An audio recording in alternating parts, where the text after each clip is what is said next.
Recently we heard the following words in the European Parliament during a plenary session regarding the rule of law in Poland.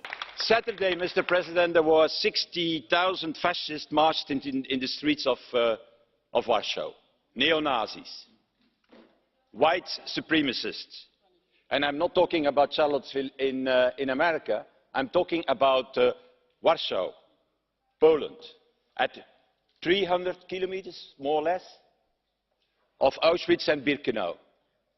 Well, I have to tell you, I thought that it should never happen in Europe, and that it should never happen also in Poland. I would like to address these words spoken by MEP Guy Verhofstadt, the former Belgian Prime Minister and currently leader of the ADLE group in the European Parliament. Mr. Verhofstadt, you are referring to the Independence Day march that took place on 11th of November. This march has been organised annually since 2010, and yet this is the first time you've deigned to address it. You called the 60,000 people who marched fascists, neo-Nazis and white supremacists. This comment is false, insulting and slanderous. There were 4 reprehensible banners and a handful of people with racist views. These people were rightly firmly condemned by the organisers and members of the Polish government. Selectively judging the intentions of 60,000 people is intellectually dishonest and slanderous. You use the words fascist, neo-Nazis and white supremacists lightly. These words have meanings, none of which can be applied to those who celebrated the 99th anniversary of Polish independence. To misuse these words, these terms, will eventually render them worthless.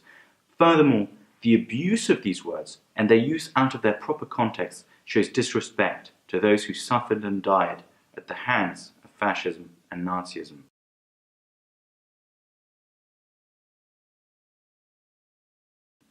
As you are well aware, Poland was occupied by Nazi Germany. 16% of our people were killed, 1.4 million Poles were turned into forced labourers.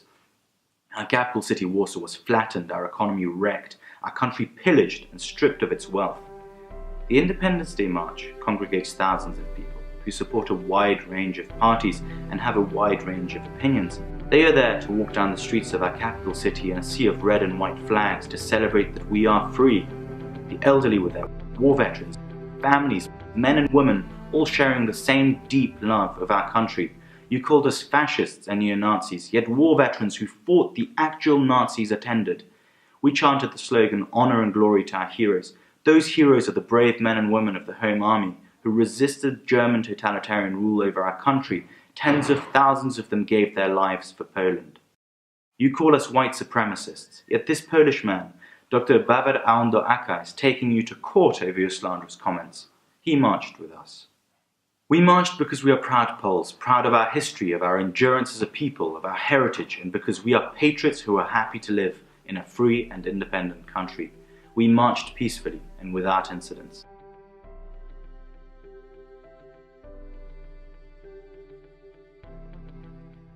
The same cannot be said for an event that happened that exact same day in your capital city, Brussels. 20 police officers were injured and fans celebrated the Morocco team qualifying for the World Cup. The celebrations involved a burnt car, smashed glass and looted shops. Pacifying those celebrations required the use of a water cannon. This type of behaviour, by the way, is not that unusual in your capital. These are not the first riots you've had, and the likelihood is they're not your last. Perhaps before teaching others about how to conduct their affairs, you should have your own in order. You specify that our Independence Day march took place 300 kilometers from Auschwitz, as if to insinuate that those who marched share the same values as those who committed atrocities there. It is almost as if you are implying that Poles played a role in that terrible genocide. No, Mr. Verhofstadt, we are no Nazis and we are no fascists, and nor were our forefathers. Poland never surrendered to Nazi Germany. It built the largest underground resistance network in occupied Europe that included a designated council to aid Jews, Żegota. And this despite the fact that Poland was the only occupied country where aiding Jews was punished by death and the death of the entire family of that person. As Poland was being slowly bled, according to some estimates, 100 to 300,000 Poles met Yad Vashem criteria, having been directly engaged in rescuing Jews. Historian Richard Lucas claims it could have been 1 million Poles involved. Statistics of the Israeli War Crimes Commission indicate that less than 0.1% of Polish Gentiles collaborated with the Nazis. Perhaps you ought to look more closely at the history of your own country before you call others fascists or neo-Nazis.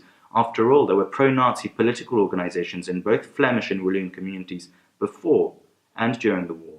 The Belgian administrative system was very pliant and became an instrument of collaboration. Belgium offered up 40,000 volunteers to the infamous Waffen-SS.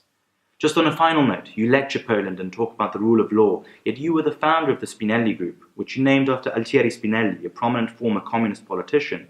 Though Spinelli broke with the Italian Communist Party over Stalin's purges, he ran as an independent candidate from their lists in the '79 elections. Though by then that party was merely Euro-communist or Gramscian in nature, it still relied on Marxist theory. That party, by the way, only definitively broke off with the Soviet Union in '81 after the repression of Solidarność.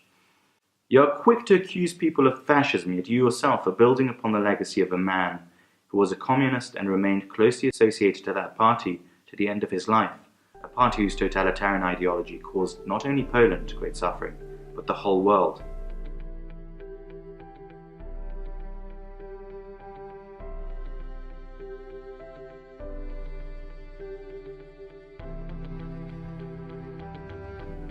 Oh, and by the way, the name of our capital city in English is Warsaw, not Warsaw.